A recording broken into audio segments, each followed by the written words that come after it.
सुख को कागज की तरह सरल और नाजुक कहना इस बात की ओर इशारा करता है कि सुख अस्थायी होता है। जैसे कागज हल्की फुहार से गीला हो सकता है या एक चिंगारी से जल सकता है, वैसे ही सुख भी छोटी छोटी घटनाओं से प्रभावित हो सकता है। सुख हमें खुशी और संतोष देता है, लेकिन यह हमारी क्षमता, ताकत या धैर्य को परखता नहीं है। यह हमें आराम देता है, लेकिन हमें चुनौती देने में सक्षम नहीं होता। दूसरी ओर दुख को आग की तरह तपिश भरा और ताकतवर कहा गया है, क्योंकि यह जीवन की सबसे कठोर परीक्षा है। दुख वह प्रक्रिया है जो हमें हमारी आंतरिक कमजोरियों और सीमाओं से परिचित कराती है। यह हमारी सहन शक्ति, धैर्य और संकल्प को परखता है। जैसे सोना आग में तपकर अपनी अशुद्धियों से मुक्त होकर और चमकदार बनता है, वैसे ही दुख हमें जीवन की वास्तविकताओं से रूबरू कराता है और हमें मानसिक रूप से अधिक मजबूत बनाता है। दुख एक शिक्षक की तरह होता है जो हमें सिखाता है कि कठिनाइयों का सामना कैसे किया जाए। यह हमें बेहतर और सशक्त बनाता है। जीवन में जब मुश्किलें आती हैं तो वे हमें हमारी कमजोरियों को समझने और खुद को सुधारने का मौका देती हैं। मुश्किलें हमें गिराने के लिए नहीं, बल्कि हमें उठाने और आगे बढ़ाने के लिए होती हैं। इसलिए जब जीवन में दुख या कठिनाई आए तो उसे एक समस्या के रूप में देखने के बजाय एक अवसर के रूप में स्वीकार करें। यह अवसर हमें सिखाता है कि कैसे अपने अंदर की ताकत को पहचानें, उसे विकसित करें और अपनी जीवन यात्रा को और अधिक संतुलित और उद्देश्यपूर्ण बनाएं। यही जीवन की सच्ची सीख है।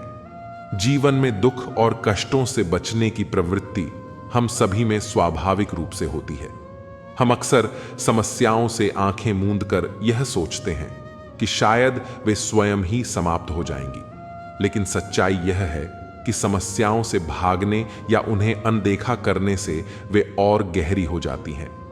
जीवन में वास्तविक समाधान तभी प्राप्त होता है जब हम अपने डर का सामना करने का साहस जुटाते हैं और कठिनाइयों का डटकर सामना करते हैं। हर चुनौती के साथ सीखने और बढ़ने का अवसर छुपा होता है। इसलिए समस्याओं से दूर भागने के बजाय उनका सामना करना सीखें। यही आत्मविश्वास और प्रगति का मार्ग है। वीडियो शुरू करने से पहले, हे श्री कृष्ण, जो भी इस वीडियो को देख रहे हैं उन पर अपनी अनंत कृपा बनाए रखें। साथ ही दोस्तों, अगर आपको यह वीडियो पसंद आए तो इसे लाइक करना ना भूलें और हमारे चैनल को सब्सक्राइब जरूर करें। अपनी श्रद्धा व्यक्त करने के लिए नीचे कमेंट बॉक्स में जय श्री कृष्णा लिखें और भगवान के आशीर्वाद को अपने जीवन में अनुभव करें। मित्रों, कृष्ण कहते हैं कि जीवन एक रंगमंच है जहां हर व्यक्ति अपनी भूमिका निभाने आता है। इस संसार का नियम है कि हर व्यक्ति को अपने कर्मों का फल भुगतना ही पड़ता है। दुख और सुख जीवन के दो पहलू हैं। जैसे दिन के बाद रात और रात के बाद दिन आता है, उसी तरह दुख के बाद सुख आना भी निश्चित है। जब जीवन में अंधकार छा जाए तो इसे अंत नहीं समझना चाहिए। यह संकेत होता है कि एक नई शुरुआत होने वाली है। जब तक मनुष्य अपने दुखों का सामना नहीं करता, तब तक वह अपनी आंतरिक ताकत को पहचान नहीं पाता। कठिनाइयों में ही वह शक्ति छिपी होती है जो हमें हमारी मंजिल तक पहुंचाती है।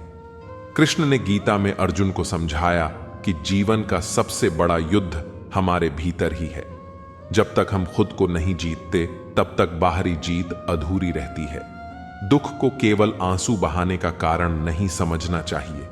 यह हमारे जीवन में इसलिए आता है ताकि हमें और मजबूत बना सके। जैसे सोना आग में तपकर कुंदन बनता है, वैसे ही इंसान भी अपने दुख में तपकर निखरता है। यह हमें हमारी कमजोरियों से लड़ना सिखाता है और मजबूती के नए स्तर तक पहुंचने का अवसर देता है। अगर हम दुख को सही नजरिए से देखें तो यह एक अनुभव बन जाता है। यह हमें सोचने और अपनी गलतियों को सुधारने का मौका देता है। जो व्यक्ति दुख को चुनौती की तरह स्वीकार करता है, वह कभी हारता नहीं। हर अनुभव कुछ नया सिखाता है। यह हमें रास्ता दिखाता है और अगर हम सही दिशा में चलें तो यही अनुभव हमें हमारी मंजिल तक ले जाता है। कृष्ण का संदेश स्पष्ट है, कर्तव्य ही धर्म है। चाहे जीवन में कितनी भी समस्याएं आएं, हमें अपने कर्म के मार्ग पर अडिग रहना चाहिए। जो हुआ अच्छा हुआ, जो हो रहा है अच्छा हो रहा है, और जो होगा वह भी अच्छा होगा। यह सोच हमें हर परिस्थिति में स्थिर और सकारात्मक बनाए रखती है। दुख जीवन का एक अनिवार्य हिस्सा है। यह हमारे जीवन में हमें तोड़ने के लिए नहीं, बल्कि हमें सिखाने और मजबूत बनाने के लिए आता है। जब हम कृष्ण के उपदेशों को समझते हैं तो हमें एहसास होता है कि दुख से भागना या उससे घबराना किसी समस्या का समाधान नहीं है। इसके बजाय हमें अपनी ताकत और धैर्य को बढ़ाना चाहिए।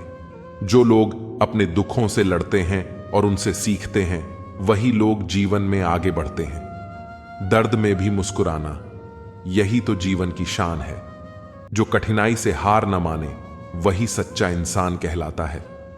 दुख के क्षणों में अक्सर हमारा मन टूट जाता है और हम अपनी शक्ति खो देते हैं। लेकिन यदि हम इस दुख को एक अवसर के रूप में देखें, तो यह हमारे जीवन में नई ऊर्जा और दृढ़ता का संचार कर सकता है। कृष्ण ने हमें सिखाया है कि दुख से घबराने की बजाय हमें इससे सीख लेकर और अधिक हिम्मत के साथ आगे बढ़ना चाहिए। दुख जीवन का वह अध्याय है जो हमें बताता है कि हर चुनौती का सामना करने का सामर्थ्य हमारे भीतर ही है। यदि हम सोचते हैं कि केवल हमें ही दुखों का सामना करना पड़ रहा है, तो यह हमारा भ्रम है। हर किसी के जीवन में संघर्ष होता है, बस अंतर इतना है कि कुछ लोग अपने दुखों को स्वीकार कर उन्हें अपनी ताकत बना लेते हैं, जबकि कुछ लोग अपने दर्द में डूबकर हार मान लेते हैं। जीवन का उद्देश्य यह नहीं है कि हम हार कर बैठ जाएं, बल्कि यह है कि हम हर संघर्ष से जीत हासिल करें। जिस प्रकार रस्सी जितनी मजबूत हो, वह उतना ही अधिक भार उठा सकती है, लेकिन यह ताकत तब आती है जब उसे कई धागों से बुना जाता है और बार बार खींचा और परखा जाता है। जीवन में हमारे संघर्ष भी हमें वैसा ही बनाते हैं। हर कठिनाई हमारे चरित्र और क्षमता को एक नया धागा जोड़ती है, जो हमें और मजबूत बनाती है। अगर रस्सी को केवल आराम से छोड़ दिया जाए और उस पर कोई दबाव न पड़े, तो वह कभी अपनी वास्तविक ताकत को नहीं दिखा सकती। उसी तरह इंसान भी बिना संघर्ष के अपनी सच्ची क्षमता को नहीं पहचान सकता। जीवन में अगर सूरज की तरह चमकना है, तो पहले जलना पड़ेगा। जीतने के लिए संघर्ष करना अनिवार्य है। दुख को झेलना और उसे पार करना एक कला है, जो केवल वही सीख पाते हैं जो अपने जीवन में हिम्मत और धैर्य बनाए रखते हैं। जब कोई कठिनाई सामने आती है, तो हमें उसका सामना पूरी ताकत के साथ करना चाहिए। यह रास्ता हमें और मजबूत बनाता है। दुख का समय हमें हमारे भीतर छुपी कमजोरियों को उजागर करता है, ताकि हम उन पर काम कर सकें और अपनी आत्मा को निखार सकें। कृष्ण के संदेश के अनुसार हर कठिनाई के पीछे एक उद्देश्य होता है। यह हमें हमारे जीवन के लक्ष्य की ओर जागरूक करता है। जब हम इस दृष्टिकोण से दुख को देखते हैं, तो वह एक अवसर बन जाता है। जीवन में अपने लक्ष्य की ओर बढ़ते हुए हमें कभी हार नहीं माननी चाहिए। कठिनाइयां आएंगी, हमें गिराएंगी और थकाएंगी, लेकिन जो बिना रुके अपने लक्ष्य की ओर बढ़ता रहता है, वही असली विजेता कहलाता है। जैसे रस्सी बार बार दबाव झेलने के बाद ही अपनी मजबूती दिखा पाती है, वैसे ही इंसान भी संघर्ष के बाद ही अपनी सफलता का आनंद ले सकता है। पग पग पर कांटे मिलेंगे, लेकिन रुकना नहीं है। अपने पथ पर लगातार बढ़ते रहना है। जीवन में हर दिन एक नई चुनौती लेकर आता है। दुख और सुख दोनों ही जीवन के सफर का हिस्सा हैं। अगर हम केवल सुख की कामना करें और दुख से बचने की कोशिश करें, तो यह संभव नहीं है। रस्सी की तरह हमें भी हर चुनौती को स्वीकार करते हुए और मजबूत बनते हुए अपने लक्ष्य की ओर बढ़ते रहना चाहिए। यही जीवन का सत्य और सफलता का मार्ग है। जीवन में संतुलन बनाए रखना ही असली ज्ञान है। जब हम सुख और दुख को समान रूप से स्वीकार करना सीख जाते हैं, तभी हमें सच्ची शांति मिलती है। कृष्ण ने गीता में कहा है कि मन को शांत और स्थिर रखना सबसे बड़ी विजय है। जब हम अपने मन को स्थिर कर लेते हैं, तो दुख हमें प्रभावित नहीं कर पाता। हम उसे एक चुनौती के रूप में स्वीकार करते हैं और उसे पार करने का साहस जुटाते हैं। दुख हमें हमारी आंतरिक शक्ति का एहसास कराता है। यह वह समय होता है जब हम खुद से सवाल करते हैं, अपनी कमजोरियों को पहचानते हैं और जीवन में सुधार लाने का प्रयास करते हैं। यह हमें रुकने और सोचने का अवसर देता है। कठिन समय हमारे भीतर छिपी ताकत को उजागर करता है और हमें यह सिखाता है कि हर मुश्किल के बाद एक आसान रास्ता जरूर खुलता है। जीवन का हर कठिन पल हमें हमारी क्षमता का अनुभव कराता है। यह हमें यह समझने का मौका देता है कि हम कितने मजबूत हैं और हमारे अंदर कितना धैर्य और सहनशीलता है। कृष्ण ने गीता में बताया है कि सुख और दुख दोनों अस्थाई हैं। किसी भी स्थिति में संतुलन बनाए रखना ही मनुष्य का असली धर्म है। जब हम अपने दुख को समझदारी और धैर्य से स्वीकार करते हैं तो यह हमारे जीवन में नई राहें खोलता है। हर आंसू का मतलब हार नहीं होता। दर्द हमें सोचने और अपने फैसलों को सुधारने का मौका देता है। यह हमें हमारी गलतियों को पहचानने और सही दिशा में आगे बढ़ने की प्रेरणा देता है। कृष्ण का संदेश स्पष्ट है। दुख और समस्याओं से भागने की बजाय उनका डटकर सामना करना चाहिए। हर चुनौती हमें सिखाने के लिए आती है, चाहे वह आर्थिक परेशानी हो, स्वास्थ्य से जुड़ी दिक्कत हो या किसी अपने से बिछड़ने का दर्द। हर कठिनाई हमारे भीतर छिपी शक्ति को जगाने के लिए आती है। रात चाहे कितनी भी गहरी हो, सवेरा जरूर आता है। दुख चाहे कितना भी बड़ा हो, सुख की किरणें जरूर फूटती हैं। जो अपने मन को स्थिर रखता है और कठिनाइयों का साहस के साथ सामना करता है, वही सच्चा विजेता होता है। हमें हर परिस्थिति में अपने कर्तव्यों को निभाना चाहिए और अपनी जिम्मेदारियों से भागना नहीं चाहिए। जीवन का असली संघर्ष अपने भीतर के डर और कमजोरियों को हराना है। जब हम अपने डर से ऊपर उठते हैं, तभी बाहरी जीत का सही अर्थ समझ में आता है। यही सच्ची सफलता है, अपने दुखों को पार करते हुए जीवन में आगे बढ़ना और अपनी ताकत को पहचानना। डर को समझने और उससे लड़ने का साहस रखने वाला ही हर मुश्किल को आसान बना सकता है। खुद पर विश्वास करने से जीवन की हर राह अपने आप सरल हो जाती है। दुख केवल शारीरिक या मानसिक तकलीफ नहीं होता, यह आत्मा के स्तर पर भी महसूस होता है। जब अपने बिछड़ जाते हैं, सपने टूट जाते हैं या विश्वासघात होता है, तो यह हमें अंदर से तोड़ने की कोशिश करता है। लेकिन कृष्ण का उपदेश है कि इस टूटन में भी हमें खुद को समेटना आना चाहिए। अगर हम अपने भीतर की शक्ति को पहचान लें, तो कोई भी दुख हमें पूरी तरह नहीं तोड़ सकता। हर दुख अपने साथ एक गहरी सीख लेकर आता है। यह हमें अपने जीवन को एक नई दृष्टि से देखने का अवसर देता है। यदि हम हर दुख को एक अनुभव के रूप में स्वीकार करें और उससे कुछ सीखें, तो यह हमारे जीवन का सबसे बड़ा शिक्षक बन सकता है। जो हमें गिराए वही हमें उठना सिखाता है। जो दर्द दे वही हमें सहने की ताकत देता है। दुख के समय में परिवार और दोस्तों का सहारा लेना बहुत जरूरी है। कई बार हम अपने दर्द को अकेले सहते हैं और दूसरों से दूरी बना लेते हैं, लेकिन ऐसा करना सही नहीं है। दुख को साझा करने से वह हल्का हो जाता है। अपनों से बात करने और अपनी भावनाओं को व्यक्त करने से मन को शांति मिलती है। कृष्ण भी यही सिखाते हैं कि हमें अपने मन की बात कहने से घबराना नहीं चाहिए। कृष्ण का संदेश है कि सुख और दुख दोनों जीवन के शिक्षक हैं। सुख विनम्रता सिखाता है और दुख सहनशीलता। जीवन में हर परिस्थिति को संतुलन और धैर्य के साथ स्वीकार करना चाहिए। दुख जीवन का ऐसा सत्य है जिसे टाला नहीं जा सकता। यह हमारी सहन शक्ति और आत्मबल की परीक्षा लेता है। कृष्ण कहते हैं कि दुख का आना तय है, लेकिन उसे कैसे सहना है, यह हमारे हाथ में है। यह समय हमें अपनी ताकत, धैर्य और आत्मविश्वास को परखने का अवसर देता है। जब जीवन में सब कुछ खत्म होता हुआ लगता है, तब भी रोशनी की एक किरण मौजूद होती है। यही समय है जब हमें अपनी अंदरूनी शक्ति को पहचानना चाहिए। दुख एक अस्थायी स्थिति है। जैसे अंधकार के बाद प्रकाश आता है, वैसे ही दुख के बाद सुख आता है। जीवन के दुख हमें अपने कर्मों पर विचार करने का मौका देते हैं। कृष्ण ने गीता में कहा है कि कर्म ही सबसे बड़ा धर्म है। अच्छे कर्म हमेशा अच्छे परिणाम लाते हैं। इसलिए हर परिस्थिति में हमें अपने कर्म पथ पर डटे रहना चाहिए। दुख कितना भी गहरा क्यों ना हो, वह हमें मजबूत बनाने और हमें आगे बढ़ाने के लिए आता है। जीवन में जो लोग अपने कर्मों को सही दिशा में रखते हैं, वही सुख और दुख दोनों का सामना धैर्य से कर पाते हैं।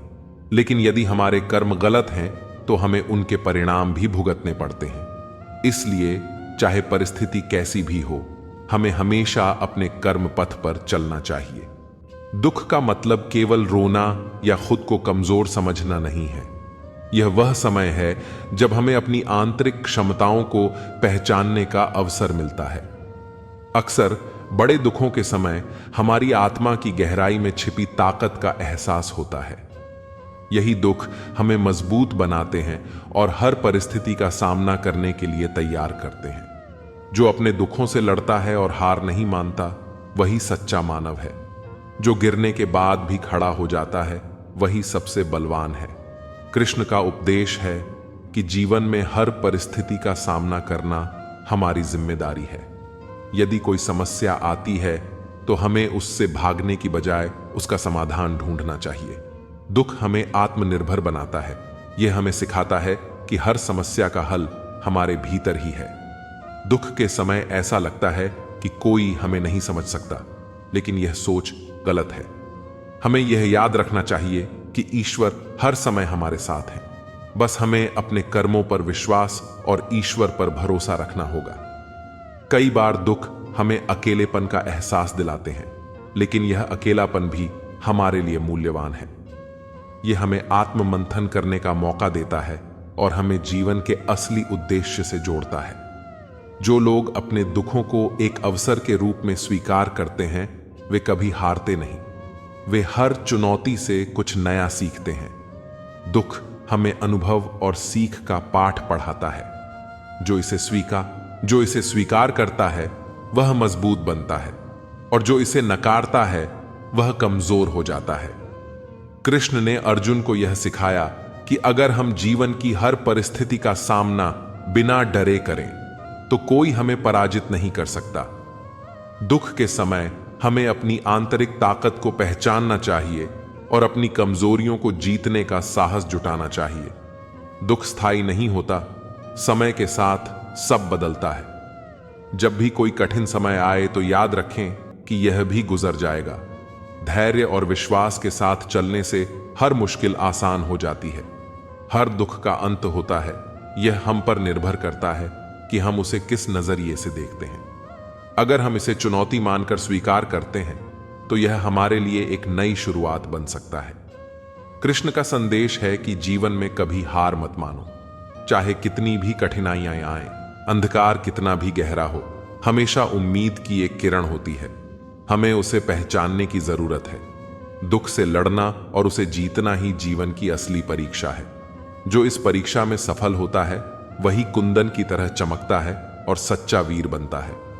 एक छोटे से शहर में एक लड़की नेहा नाम की थी, जो जीवन के संघर्षों से जूझ रही थी। उसका सपना था कि वह एक बड़ा कलाकार बने, लेकिन रास्ते में कई मुसीबतें आ रही थीं। एक दिन वह पार्क में बैठी हुई थी, उदास और निराश, अपने जीवन को लेकर कई सवालों से घिरी हुई। पास ही एक वृद्ध व्यक्ति रामू काका बैठे हुए थे। उनकी आंखों में जीवन के कई अनुभव छुपे हुए थे। नेहा अपने आप से बातें कर रही थी, क्या मेरे सपने कभी पूरे होंगे? हर बार कोशिश करती हूं और हर बार असफल हो जाती हूं। शायद मेहनत करना ही बेकार है। रामू काका ने उसकी बातें सुनी और धीरे से उसके पास आए। वे मुस्कुराते हुए बोले, तुम ठीक कहती हो, लड़ाई कभी आसान नहीं होती, लेकिन क्या तुमने कभी सोचा है कि जो कांटे तुम्हें राह में मिलते हैं, वही तुम्हें तुम्हारी मंजिल तक पहुंचने का रास्ता दिखाते हैं। नेहा थोड़ी हैरान होकर रामू काका की ओर देखने लगी। उसने कहा, लेकिन काका, इन कांटों के कारण तो मुझे बहुत दर्द होता है। हर बार गिरने से मुझे लगता है कि मैं कभी भी सफल नहीं हो सकती। रामू काका ने मुस्कुराते हुए कहा, यही तो जीवन का सच है। दुख और दर्द केवल हमें हमारी असली शक्ति का एहसास कराते हैं। जैसे सोने को तपाकर कुंदन बनाया जाता है, वैसे ही हमारी मेहनत और संघर्ष हमें मजबूत बनाते हैं। हर मुश्किल के बाद एक आसान रास्ता आता है, लेकिन वो रास्ता तभी दिखता है जब हम संघर्ष से हार नहीं मानते। नेहा को रामू काका की बातें थोड़ी समझ में आने लगी। वह धीरे धीरे उठी और कहने लगी, क्या आप ये कह रहे हैं कि मुझे अपने संघर्षों से डरना नहीं चाहिए? रामू काका ने हां में सिर हिलाया और कहा, बिल्कुल। जब भी तुम गिरो, तुम उठकर फिर से चलो। यही तुम्हारी असली ताकत होगी। जीवन में हर परेशानी हमें कुछ नया सिखाने के लिए आती है।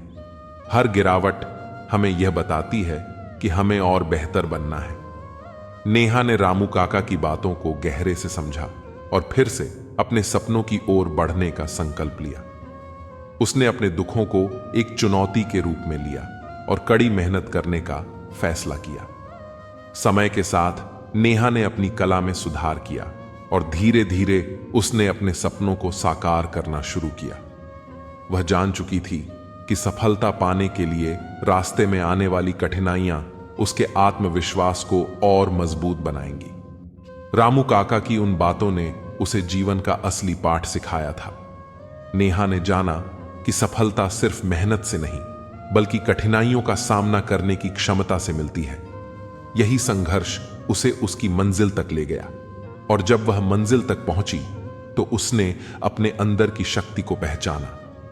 इस तरह नेहा ने यह सीखा कि हर दर्द और संघर्ष हमें कुछ नया सिखाते हैं और हमें मजबूत बनाते हैं। यदि हम अपने सपनों के पीछे पूरी मेहनत और संघर्ष के साथ लग जाएं, तो कोई भी दुख हमें हमारी मंजिल तक पहुंचने से रोक नहीं सकता। किसी छोटे से गांव में एक बच्चा रहता था जिसका नाम आशीष था। आशीष का परिवार बहुत गरीब था, लेकिन उसमें कुछ विशेष बात थी। उसका दिल बहुत बड़ा था और वह हमेशा दूसरों की मदद करने के लिए तैयार रहता था। उसकी कड़ी मेहनत और ईमानदारी सभी को आकर्षित करती थी।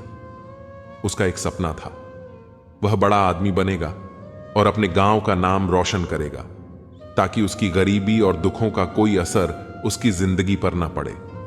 लेकिन यह सपना साकार करने के लिए उसे बहुत संघर्ष करना था, क्योंकि उसके पास हर सुविधा की कमी थी। आशीष के माता पिता बहुत मेहनत करते थे। उसके पिता दिन रात खेतों में काम करते थे और उसकी मां घर का काम करती थी। वे दोनों इतने व्यस्त रहते थे कि आशीष के लिए उनके पास ज्यादा समय नहीं था। घर की हालत देखकर आशीष को कभी कभी लगता कि वह भी अपने माता पिता की तरह ही मेहनत करेगा और गरीबी को अपने जीवन से बाहर निकाल देगा। लेकिन उसे यह भी पता था कि सिर्फ मेहनत से ही सब कुछ संभव नहीं होता, पढ़ाई भी बहुत जरूरी है।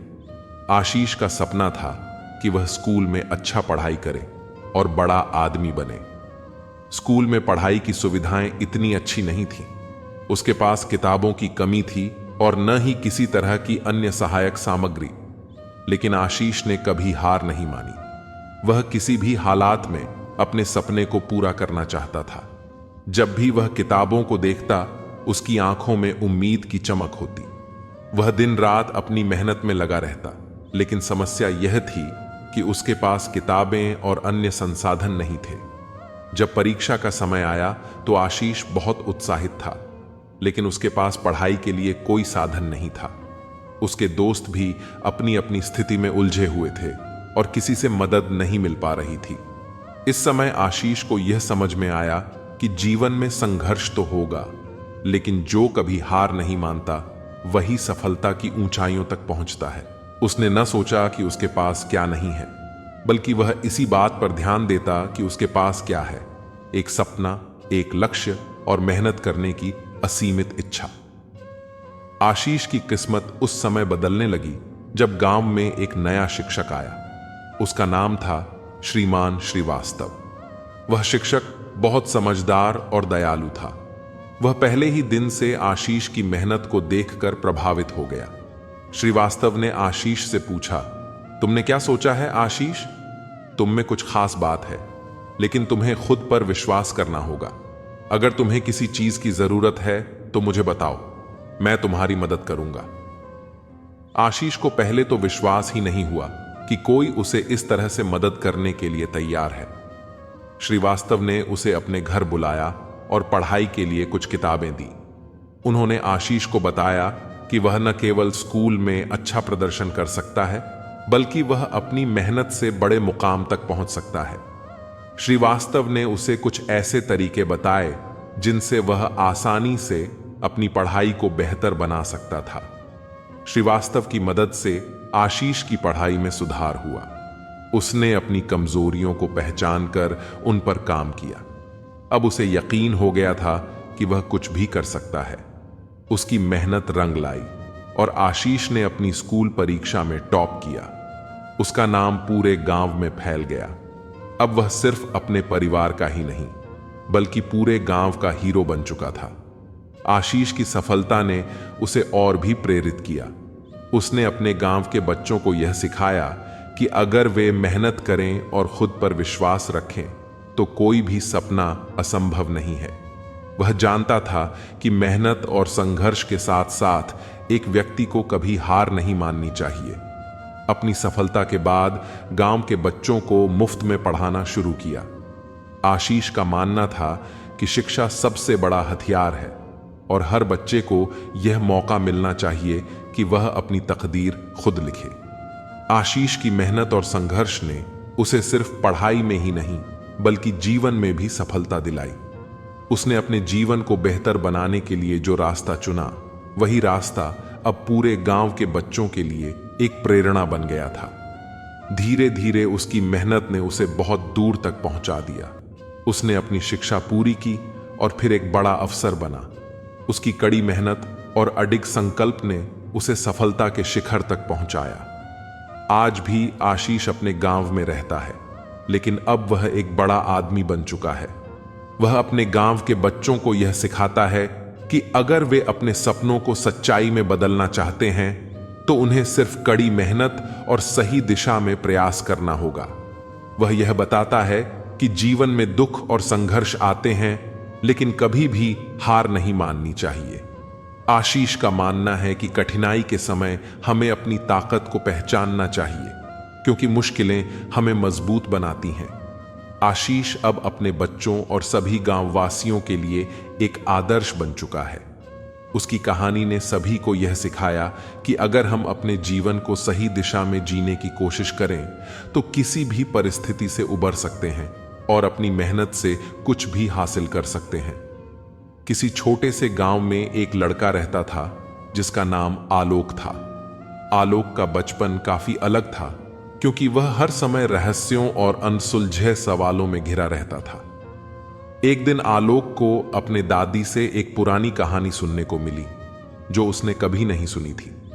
दादी ने बताया, हमारे गांव के पास एक पुरानी हवेली है जिसको वो हवेली कहा जाता है। कहते हैं वह हवेली बहुत पुराने समय से वीरान पड़ी है, लेकिन उसमें एक गहरा राज छिपा हुआ है। उस हवेली में कुछ ऐसे खजाने हैं जो कभी किसी ने नहीं देखे। आलोक को दादी की बातें बहुत आकर्षित करने लगी। उसने सोचा, अगर मैं उस हवेली में जाकर उस खजाने को ढूंढ लाऊं तो न केवल दादी का विश्वास जीत पाऊंगा, बल्कि गांव के लोगों को भी दिखा दूंगा कि मैं किस काबिल हूं। इसके बाद आलोक ने एक योजना बनाई और तय किया कि वह अगले ही दिन हवेली का रुख करेगा। अगली सुबह आलोक बिना किसी को बताए हवेली की ओर बढ़ गया। हवेली गांव के बाहरी इलाके में थी, जहां घने पेड़ और जंगल थे। हवेली पर जाने के रास्ते में आलोक ने महसूस किया कि कुछ अजीब सा हो रहा है। उसे लगा कि जैसे कोई उसे देख रहा हो, लेकिन जब उसने पलट कर देखा तो कोई नहीं था। फिर भी उसकी घबराहट कम नहीं हुई। जब वह हवेली के पास पहुंचा तो उसने देखा कि उसकी दीवारों पर घास और बेलें छड़ी हुई थीं। हवेली का माहौल बहुत ही डरावना था, लेकिन आलोक ने हिम्मत जुटाई और अंदर जाने का फैसला किया। उसने हवेली का दरवाजा खोला और अंदर कदम रखा। अंदर घना अंधेरा था और हवेली की दीवारों से सर्द हवाएं बह रही थीं। आलोक को महसूस हुआ कि यह कोई सामान्य जगह नहीं है, यहां कुछ न कुछ तो गड़बड़ है। वह धीरे धीरे आगे बढ़ा और अचानक उसकी नजर एक कमरे पर पड़ी। वह कमरा बिल्कुल अलग था, बाकी कमरों से काफी साफ और नजर आने में थोड़ा भव्य था। आलोक ने सोचा, शायद यही वह कमरा है जहां खजाना छिपा हुआ है। उसने कमरे का दरवाजा खोला और अंदर कदम रखा। कमरे में बहुत सारी पुरानी चीजें रखी हुई थीं, लेकिन आलोक का ध्यान एक पुरानी छाती पर गया जो कोने में रखी थी। आलोक ने हिम्मत जुटाई और छाती को खोलने की कोशिश की। जब उसने छाती खोली तो अंदर कुछ अजीब वस्तुएं रखी हुई थीं। वहां एक पुराना ताम्रपत्र, एक गहना और एक बड़ी किताब थी। आलोक ने सबसे पहले ताम्रपत्र को उठाया और उसे पढ़ने की कोशिश की। ताम्रपत्र पर एक राज छिपा हुआ था, लेकिन आलोक को समझ नहीं आया कि उसका क्या मतलब था। फिर उसने किताब उठाई और जैसे ही किताब के पन्ने पलटे, उसके अंदर एक नक्शा दिखाई दिया। वह नक्शा किसी खजाने का मार्ग दिखा रहा था। आलोक को यकीन नहीं हुआ। उसकी आंखों में चमक आ गई। वह समझ गया कि इस नक्शे के पीछे कोई गहरा राज छिपा है। लेकिन तभी कमरे के दरवाजे पर कोई जोर से दस्तक हुई। एक नगर में समर नाम का एक व्यक्ति रहता था। समर का जन्म एक गरीब परिवार में हुआ था और उसके परिवार में केवल वह और उसकी पत्नी ही थे। दोनों एक कच्चे घर में अपना जीवन व्यतीत कर रहे थे। समर दिन रात मेहनत मजदूरी करता था ताकि वह अपनी और अपनी पत्नी की देखभाल कर सके। समय के साथ उसकी पत्नी गर्भवती हो गई। यह खबर सुनकर समर के चेहरे पर खुशी की लहर दौड़ गई। वह सोचने लगा कि उनके घर में भी अब एक नन्हा सदस्य आएगा जिसे वे अपने गोद में खिलाएंगे। लेकिन वह अनजान था कि उसके जीवन में एक बड़ा बदलाव आने वाला है जो उसकी सोच से परे था। समय धीरे धीरे बीतता गया और वह दिन आ गया जब उसकी पत्नी को प्रसव होना था। समर अपनी पत्नी को अस्पताल में भर्ती कराता है। जब प्रसव का समय निकट आता है तो समर कुछ पैसों का इंतजाम करने के लिए बाहर चला जाता है। अपने होने वाले बच्चे को लेकर मन में कई सपने संजोए हुए वह घर लौट रहा था। तभी अचानक एक दुर्घटना में उसकी मृत्यु हो जाती है। नगर के कुछ लोगों ने समर का अंतिम संस्कार किया, जबकि दूसरी ओर उसकी पत्नी अस्पताल में अपने बच्चे को जन्म दे रही थी। जब उसे समर की मृत्यु की खबर मिली तो उसका दिल टूट गया। उसके लिए समर ही उसका सारा संसार था और अब वह भी उसे छोड़कर चला गया था। अब तो वह भगवान को दोष देने लगी कि उसने उसके ऊपर दुखों का पहाड़ क्यों गिरा दिया। उसके पति का सहारा भी उससे छिन गया और उसने भगवान से प्रार्थना की कि कम से कम उसके बच्चे का ख्याल किया होता। नगर के कुछ लोगों ने उसे समझाया कि जन्म और मृत्यु विधाता के हाथ में है और मनुष्य का इसमें कोई जोर नहीं चलता। उन्होंने उसे यह भी कहा कि परमात्मा जो कुछ भी करता है अच्छे के लिए ही करता है, इसलिए जो चला गया है उसका शोक छोड़कर जो आया है उस पर ध्यान दें। कुछ देर बाद उसने एक सुंदर पुत्र को जन्म दिया। बेटे को देखकर उसके मन में थोड़ी राहत आई और उसने सोचा कि अब वह अपने पुत्र को पाल पोस कर बड़ा करेगी और यही उसका सहारा बनेगा। अपने बच्चे को लेकर वह अपने घर लौट आई और नगर के कुछ लोगों ने कुछ दिनों तक उसकी मदद भी की। लेकिन धीरे धीरे मदद करने वाले भी पीछे हट गए और वह पूरी तरह से अकेली रह गई। तब उसने समझा कि दूसरों की सहायता पर जीवन चलाने का कोई अर्थ नहीं है। उसे अपने और अपने बच्चे के भविष्य के लिए खुद ही कुछ करना होगा। इस प्रकार वह महिला दूसरों के घरों में साफ सफाई का काम करने लगी। काम से जो भी थोड़े बहुत पैसे मिलते उससे वह अपना और अपने बच्चे का पेट पालती। समय के साथ उसका पुत्र बड़ा होने लगा। जब वह 4 वर्ष का हुआ तो उसकी मां ने उसे नगर के सरकारी विद्यालय में दाखिला दिलवा दिया। उसने अपने मन में ठान लिया कि वह अपने बच्चे को पढ़ा लिखा कर इतना काबिल बनाएगी कि उसे कभी किसी के आगे हाथ फैलाने की जरूरत न पड़े। वह खुद मेहनत करके उसे पढ़ाती थी और बच्चा भी यह समझता था कि उसका सहारा केवल उसकी मां ही है, इसलिए वह पूरी लगन से पढ़ाई करता था। समय के साथ लड़के की उम्र 12 वर्ष हो गई। एक दिन उसकी मां अचानक बहुत बीमार पड़ गई। पहले तो उसने इसे कोई छोटी मोटी बीमारी समझकर ध्यान नहीं दिया, लेकिन धीरे धीरे उसकी हालत खराब होती चली गई। उसकी बीमारी के चलते वह काम पर भी नहीं जा पा रही थी और घर में इलाज के लिए पैसे भी नहीं थे। मां को इस हालत में देखकर बेटे को बहुत चिंता होने लगी। उसने मां से कहा, मां, तुम चिंता मत करो, मैं अभी डॉक्टर के पास से दवाई लेकर आता हूं। तुम दवाई खा लेना, फिर तुम जल्दी ही ठीक हो जाओगी। बेटे की यह बात सुनकर मां की आंखें भर आईं। वह बोली, बेटा, अब तुम्हें कहीं जाने की जरूरत नहीं है। मेरा भी अब समय आ गया है। मैं अब तेरे पिता के पास जाना चाहती हूं, परंतु जाने से पहले मेरी एक बात हमेशा याद रखना। जब तेरा जन्म नहीं हुआ था, तब तेरे पिता और मैंने सपना देखा था कि हम अपने बच्चे को पढ़ा लिखा कर इतना सक्षम बनाएंगे कि उसे हमारी तरह गरीबी का जीवन न जीना पड़े। बेटा, मैं तो वह सपना पूरा नहीं कर पाई, पर तू मेरे और तेरे पिता के उस सपने को जरूर पूरा करना। इस प्रकार जीवन जीना कि लोग दूर दूर तक तेरा नाम जाने। कभी किसी के सामने हाथ मत फैलाना और सदा अपने स्वाभिमान के साथ जीना। बेटे ने मां से वादा किया कि वह उसके हर शब्द को याद रखेगा और अपनी पढ़ाई पूरी करेगा।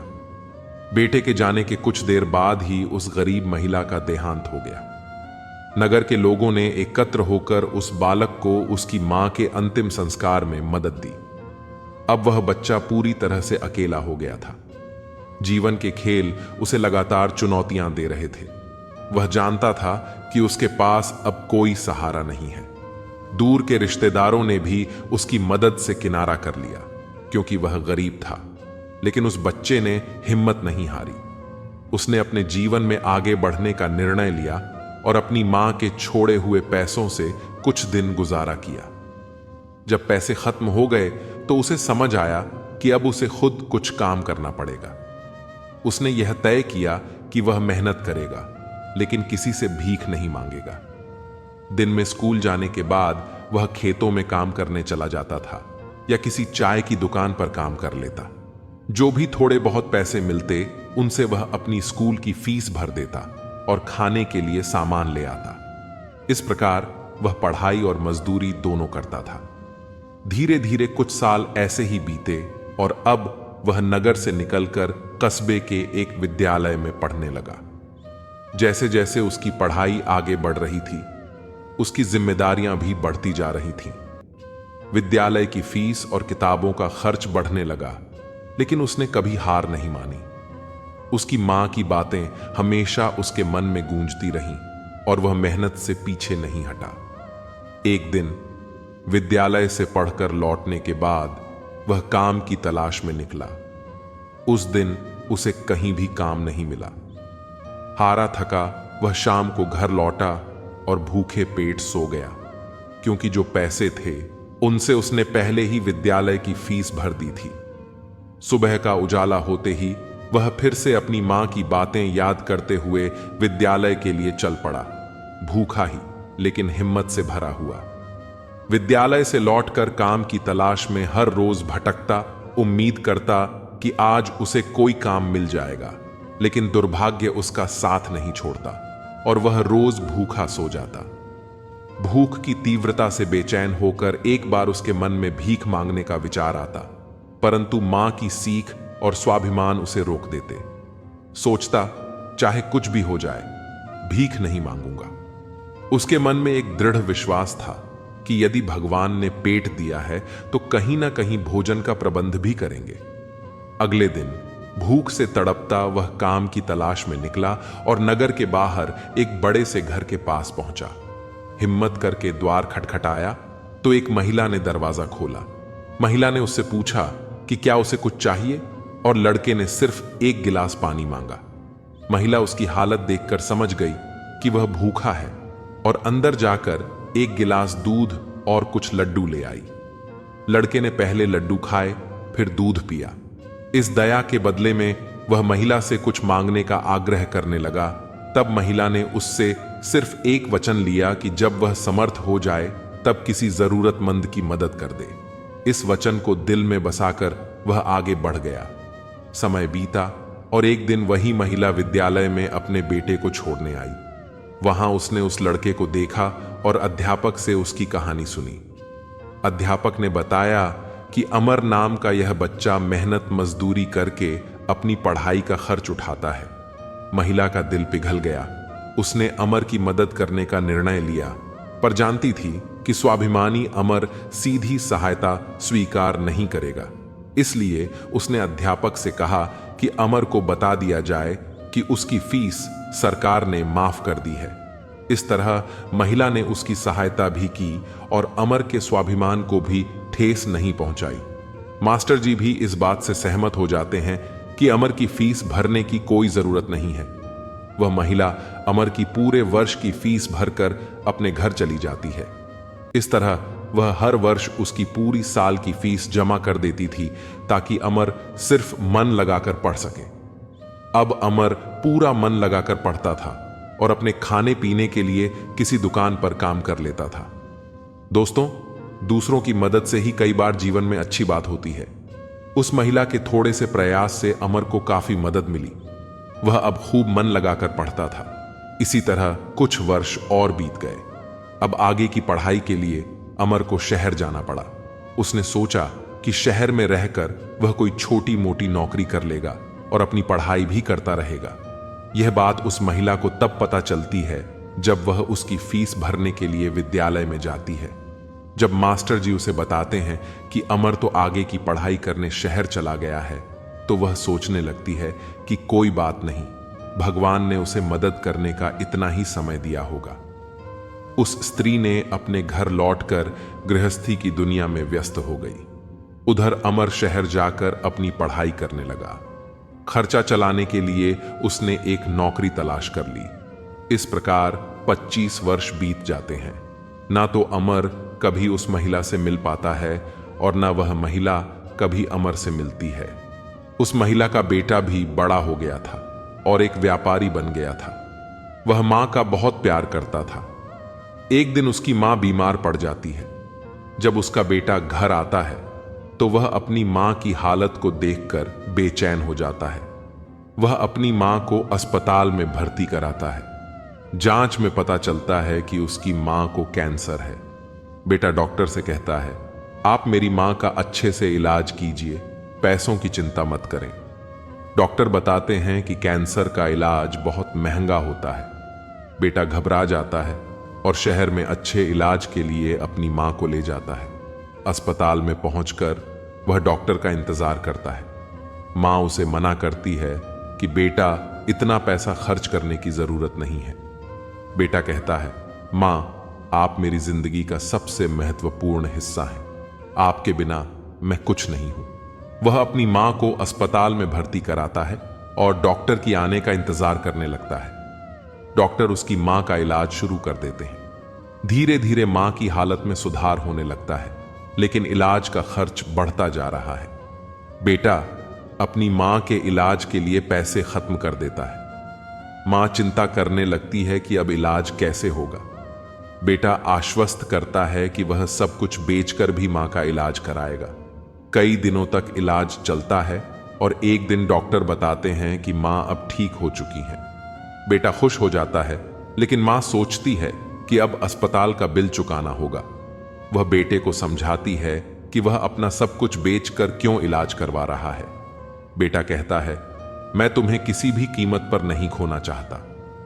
जब अस्पताल का बिल आता है तो मां उसे देखकर चिंता में पड़ जाती है, लेकिन जब वह लिफाफा खोलती है तो उसमें एक छोटी सी पर्ची होती है। उस पर्ची पर लिखा हुआ था, मां जी, आपने अपने बिल का भुगतान तो 25 साल पहले ही कर दिया था, जब आपने 2 दिन के भूखे बच्चे को 1 गिलास दूध और लड्डू खिला और अगले 10 साल तक उस बच्चे की विद्यालय की फीस भी भरी थी। पर्ची को पढ़ते ही महिला की आंखें फटी की फटी रह जाती हैं। जब उस मां का बेटा पूछता है, मां, डॉक्टर साहब ने कितना बिल दिया है, तो मां उस पर्ची को अपने बेटे को देती है। बेटा जब उसे पढ़ता है तो वह भी हैरान रह जाता है। लड़का अपनी मां से पूछता है, मां, क्या आप डॉक्टर साहब को पहले से जानते हो? डॉक्टर साहब से आपकी जान पहचान कब हुई थी? तब मां कहती है, बेटा, मैं इन्हें पहले से नहीं जानती हूं, अभी पता चला है। बेटे ने पूछा, फिर इसमें 25 साल पहले की घटना क्यों लिखी है? तब मां कहती हैं, बेटा 25 साल पहले जब तुम बहुत छोटे थे, तब तुम्हारी उम्र का एक छोटा सा लड़का भरी दोपहरी में हमारे घर के द्वार पर आया था। वह भूखा प्यासा था। उसने मुझसे एक गिलास पानी मांगा था। मैंने बच्चे को देखा तो मैं समझ गई कि वह भूखा है, इसीलिए दूध और लड्डू लाकर मैंने उसे खाने को दे दिए। वह कई दिनों से भूखा था। उसने दूध तो पी लिया, पर वह मुझसे कहने लगा, मां, तुम्हारा यह आड़ मैं कैसे चुका पाऊंगा? तो मैंने उसका मन समझाने के लिए कह दिया था कि जब तुम बड़े हो जाओ, मदद करने लायक हो जाओ, तो तुम भी किसी जरूरत में मेरी मदद कर देना। मुझे क्या पता था कि वही लड़का जिसे मैंने एक गिलास दूध पिलाया था, वह 25 साल बाद इतना बड़ा डॉक्टर बनकर मेरी मदद करेगा। लोग तो आज लेकर कल को भूल जाते हैं, लेकिन उस बच्चे ने मेरा वह एहसान अभी तक याद रखा है। मैं इस बात को सोचकर बहुत हैरान हूं कि डॉक्टर साहब ही वह बच्चा है। इधर मां बेटे आपस में बातचीत कर रहे थे, उधर वह डॉक्टर साहब उनके पीछे खड़े होकर उनकी बातें सुन रहे थे। उनकी आंखों में आंसू थे और बचपन का वह समय उन्हें याद आ गया, जब वह भूखे प्यासे उस मां के द्वार पर पहुंचे थे। डॉक्टर साहब आगे बढ़कर उस मां को प्रणाम करते हैं और माता जी के पास बैठ जाते हैं। कहते हैं, मां, आपके कहे हुए शब्द आज भी मेरे कानों में गूंजते हैं। मैंने आपके उन्हीं शब्दों को अपना संस्कार बनाया। मैंने अपनी जिंदगी में बहुत दुख देखा है, लेकिन कभी हिम्मत नहीं हारी। मैं आपका बहुत बड़ा कर्जदार हूं। यदि आप मेरे विद्यालय की फीस नहीं भरती, तो आज मैं इतना बड़ा डॉक्टर नहीं बना पाता। मां, यह आपकी ही देन है। मैंने तो आपको उसी दिन अपनी मां मान लिया था, जिस दिन आपने ममता भरी छांव में बैठाकर मुझे भूखे को दूध पिलाया था। इतना कहने के बाद डॉक्टर साहब वह सारे पैसे लौटा देते हैं जो मां के दवाई में खर्च हुए थे, और बूढ़ी मां के चरणों में अपना सिर रख देते हैं। वह मां डॉक्टर साहब को उठाकर अपने सीने से लगा लेती। डॉक्टर साहब और बूढ़ी मां की आंखें आंसुओं से भरी हुई थीं। जब यह दृश्य अस्पताल के सारे लोग देखते हैं, तो सब देखकर हैरान रह जाते हैं और सबकी आंखें नम हो जाती हैं। दोस्तों, ये 4 बातें जो भी व्यक्ति समझ लेगा, वह कभी गरीब नहीं रहेगा। पहली बात, मनुष्य को जीवन में आने वाले परिवर्तनों से घबराना नहीं चाहिए, बल्कि उन्हें यह सोचकर स्वीकार करना चाहिए कि उनके जीवन में कुछ और अच्छा होने वाला है। इन परिवर्तनों से मनुष्य बहुत कुछ सीखता है और वह सही राह पकड़ लेता है। जो अपने साथ हुई घटनाओं से टूट जाता है, वह कभी आगे नहीं बढ़ पाता। दूसरी बात, अंधेरा चाहे कितना ही घना हो, एक छोटा सा दीपक उससे मिटा डालता है। उसी तरह अगर जीवन में कुछ अंधेरा आ जाए, तो ज्ञान रूप दीपक से अंधेरे को मिटाकर सही रास्ता ढूंढा जा सकता है। ज्ञान वह निधि है जो रंग से राजा बना देती है, टके को सही मार्ग दिखा देती है। तीसरी बात, आप दूसरों का भला कीजिए, दूसरों पर दया करिए। आपका भला अपने आप होता चला जाएगा। आपको अपने जीवन में अगर किसी की मदद करने का सौभाग्य मिले तो जरूर करना। कहते हैं, डूबते को तिनके का सहारा बहुत होता है। आपकी छोटी सी मदद से किसी का जीवन ही बदल सकता है। आपका छोटा सा योगदान किसी के लिए वरदान हो सकता है। मुसीबत में पड़े तो घबराना मत। जब एक रास्ता बंद होता है तो 10 खुल जाते हैं। जीवन में निखार तभी आता है जब मनुष्य दुख और मुसीबत की भट्टी में तपता है। कष्ट सहन करने के बाद ही मनुष्य को अनुभव मिलता है, और यह अनुभव बहुत काम आता है। चौथी बात, मनुष्य के दिन चाहे कैसे भी हों, चाहे कितनी भी कठिनाइयां उसके जीवन में आएं, परंतु उसे कभी भीख मांगकर खाना नहीं चाहिए। भीख मांगकर खाने वाला अपनी ही नजरों में गिर जाता है, और जब वह भीख मांगकर खाता है तो उसकी आदत हो जाती है बिना मेहनत किए खाने की। इसीलिए मनुष्य को हमेशा मेहनत करके ही खाना चाहिए, तभी मनुष्य सफल और आत्मनिर्भर बनता है। किसी को मदद की जरूरत हो तो आप सबसे पहले उसकी मदद करें, लेकिन अगर आपको मदद की जरूरत हो तो आपको किसी से मदद मांगने की जरूरत नहीं हो। आप खुद ही अपनी मदद करने की काबिलियत रखें। आत्मसम्मान आपकी आवाज है, इसे बुलंद रखें। दूसरों पर ध्यान देने से बेहतर है खुद में रहो, खुद को समझो और आगे बढ़ो। आत्मसम्मान एक ऐसा कवच है जिसे कोई आपसे छीन नहीं सकता। जो कोई खुद से प्यार नहीं कर सकता वह किसी और से भी प्यार करने के लायक नहीं। उसकी इज्जत कभी मत करो जो आपकी इज्जत की कदर ना करे। उसे अहंकार मत समझना, उसे आत्मसम्मान कहते हैं। अगर आप चाहते हो कि दुनिया आपकी इज्जत करे तो सबसे पहले आपको अपनी इज्जत करनी होगी। अगर कोई आपका अपमान करे तो उसका भी शुक्रिया अदा करें, क्योंकि वह इंसान आपको आपकी जिंदगी की सच्चाई बता रहा है। ज्यादातर लोग उन चीजों की कदर नहीं करते जो उन्हें आसानी से मिली हो, लेकिन खो देने के बाद पछताते हैं। कई बार इंसान खुद ही ऐसे फैसले कर लेता है जो सपनों को लूटकर अपने पीछे खालीपन छोड़ जाते हैं। जो कांच की तरह टूट जाते हैं वे कभी फिर से नहीं जुड़ते। इंसान को अकेले रहना आना चाहिए, ठीक वैसे ही जैसे एक दीपक अकेला जलता है और अपनी रोशनी से अंधेरों को दूर करता है। ये दुनिया एक पल में साथ देने का भरोसा देती है और अगले पल बिखर जाती है, जैसे सूखे पत्ते हवा के झोंके से उड़ जाते हैं। तुम्हारे बदलने का दुख नहीं है, मुझे तो अपने विश्वास की जड़ों पर शर्मिंदगी है। जैसे एक पेड़ जिसकी जड़ें मजबूत समझी जाती थीं, पर वे खोखली निकलती हैं। जब इंसान अकेले रहना सीख लेता है तो फिर किसी के होने या न होने का फर्क नहीं पड़ता। जैसे समुद्र अपनी लहरों के साथ अकेला बहता रहता है। श्री कृष्ण कहते हैं, मिट्टी की बांसुरी से सीख लो, उसमें कितने ही छेद क्यों ना हो, फिर भी वह मधुरता से गुनगुनाती रहती है। जीवन में हंसकर भी देख लिया, रोकर भी देख लिया, किसी को पाकर और खोकर भी देख लिया।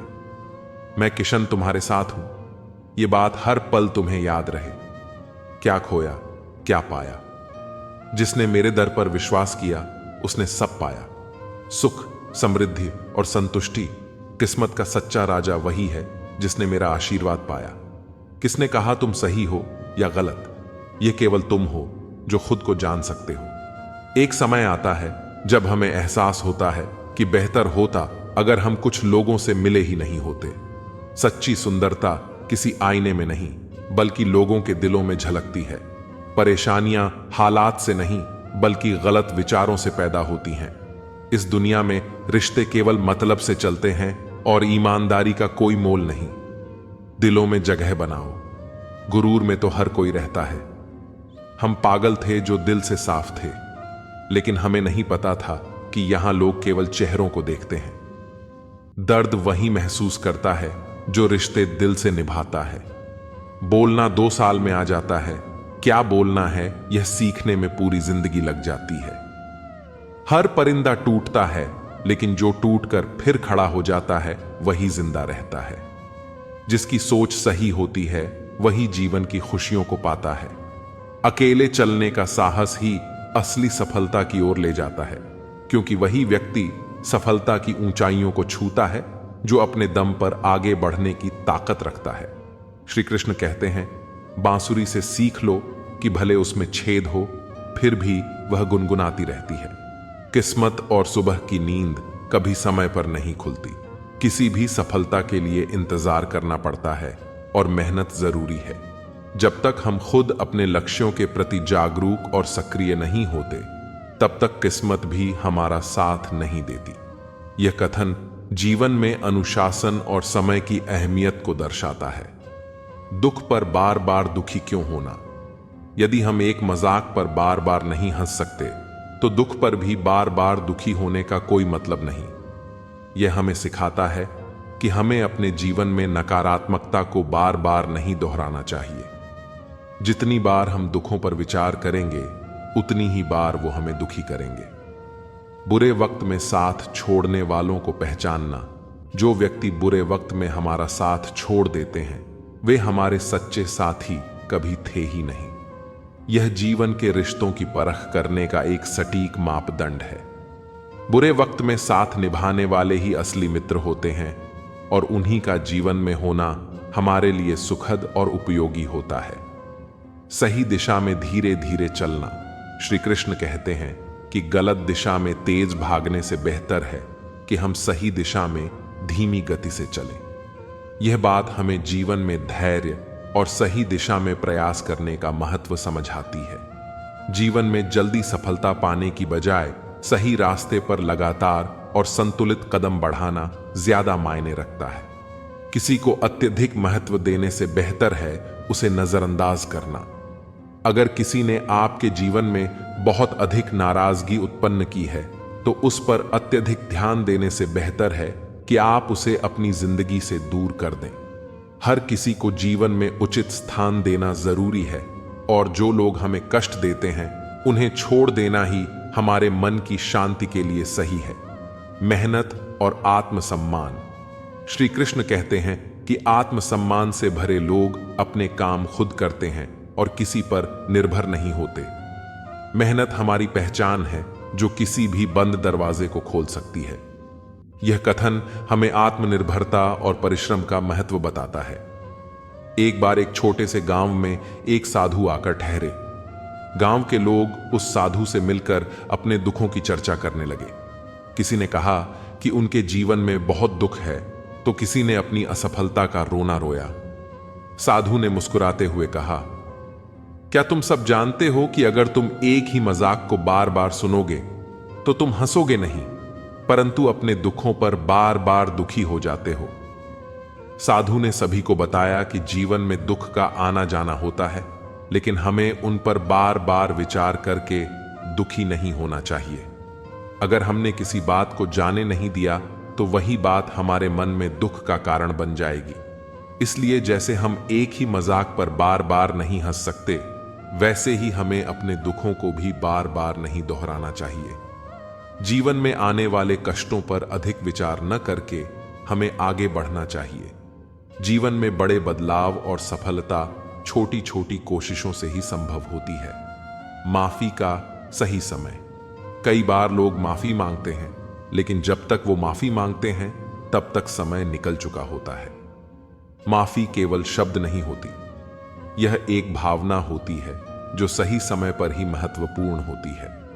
यही कारण है कि हमें अपने रिश्तों और अपनी गलतियों को लेकर सजग रहना चाहिए, ताकि हमें बाद में पछतावा ना हो।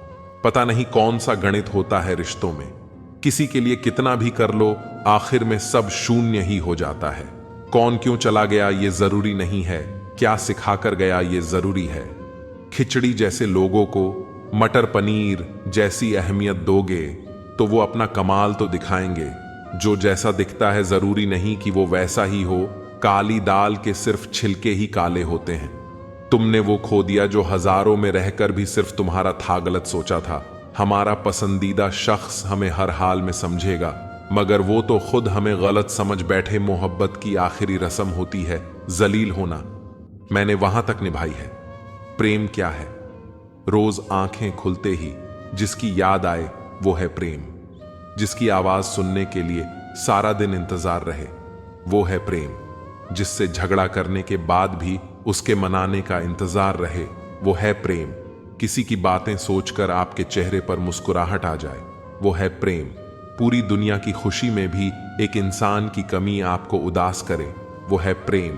बहुत गहरी चोट खाने के बाद इंसान समझ पाता है कि किसी को हद से ज्यादा चाहना स्वयं के साथ बेईमानी है, खासकर तब जब चाहत आपको ठुकरा दे। चुप रहना ही सही लगता है, क्योंकि समझने वाला कोई नहीं है, और जो समझने वाले हैं वो बातों का अलग ही मतलब निकाल लेते हैं। सब्र के नतीजे बहुत खूबसूरत होते हैं। हम तो खुशियां उधार देने का कारोबार करते हैं, कोई वक्त पर लौट आता ही नहीं। इसीलिए घाटे में है प्रकृति का काम तो सिर्फ लोगों को मिलाना है। रिश्तों की उम्र क्या होगी ये तो आपके व्यवहार पर निर्भर करता है। किसी भी रिश्ते में मिठास, अनिल कटारा नडबाई लानी है तो अनिल कफारा नडबाई। एक दूसरे के अच्छे बुरे आरा नडबाल वक्त में साथ दो। हर वो शख्स नफरत के काबिल है जो दिमाग चलाकर रिश्तों की हत्या करता है। आखिर में आकर खामोशी को चुना है मैंने।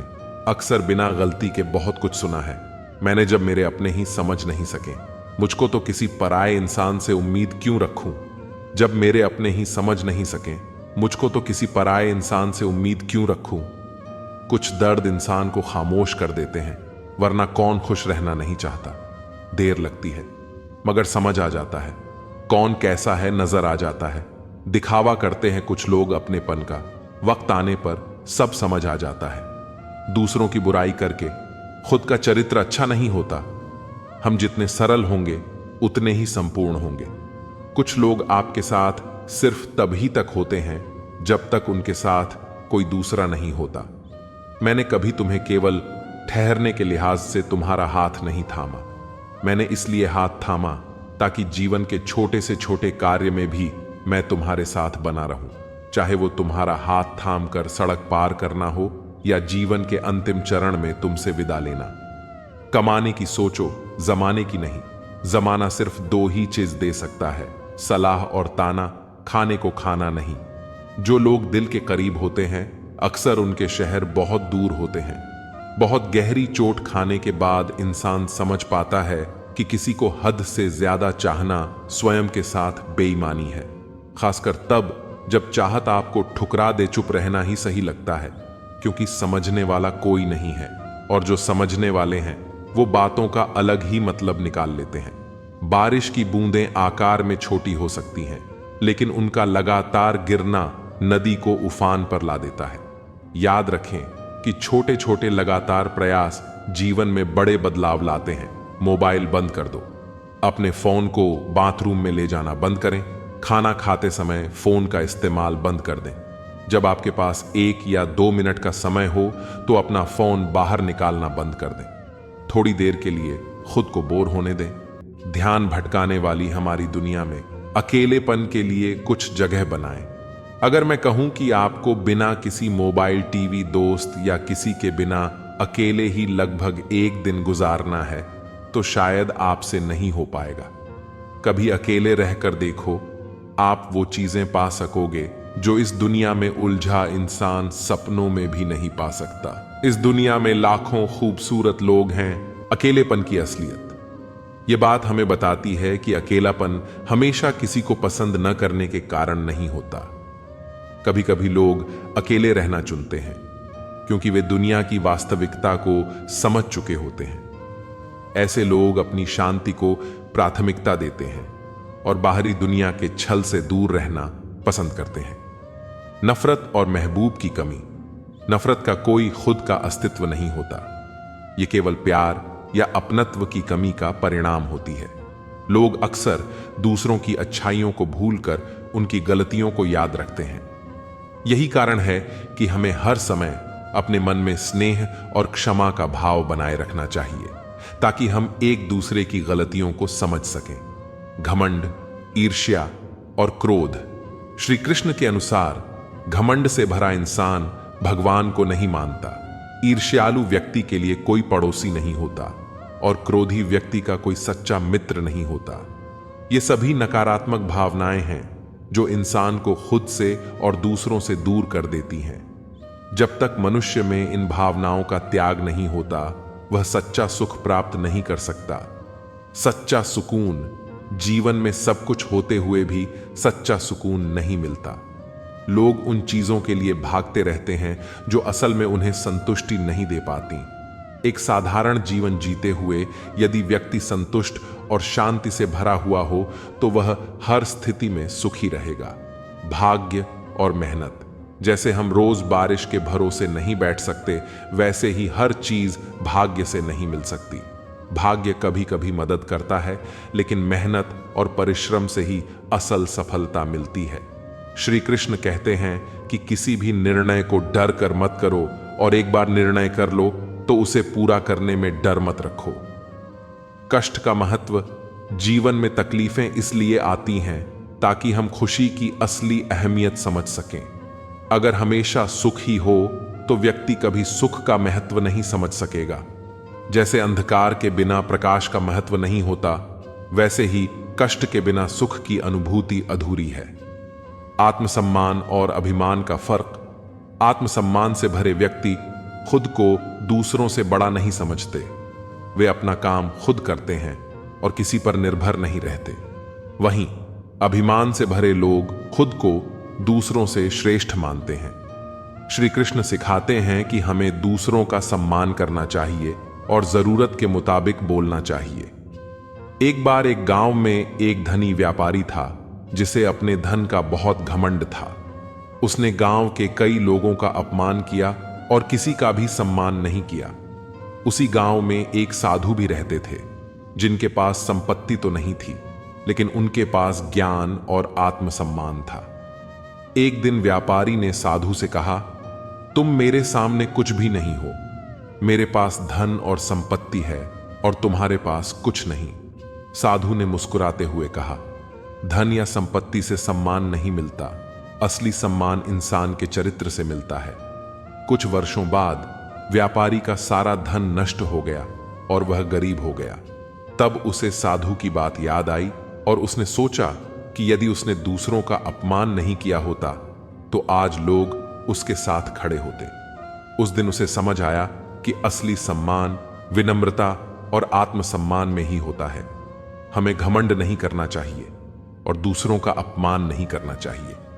जीवन में विनम्रता और आत्मसम्मान से बड़ा कोई गुण नहीं है। श्री कृष्ण के विचार हमें यह समझाते हैं कि सकारात्मक सोच और आत्मसंयम जीवन में हमें सुख और शांति की ओर ले जाते हैं। जब हम अपने जीवन में सही दृष्टिकोण अपनाते हैं तो हम न केवल अपने लक्ष्य की ओर बढ़ते हैं बल्कि दूसरों के जीवन में भी प्रेम और सुकून का संचार करते हैं। जो इंसान सच्चे मन से काम करता है वहीं अपने जीवन को सार्थक बनाता है। श्री कृष्ण कहते हैं, खामोशी में भी गहराई है।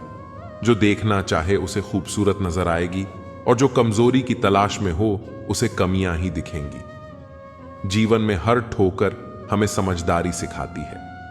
हार बाजी का जाना हार नहीं, बल्कि यह दर्शाता है कि हमारी असली जिंदगी की यात्रा अभी बाकी है।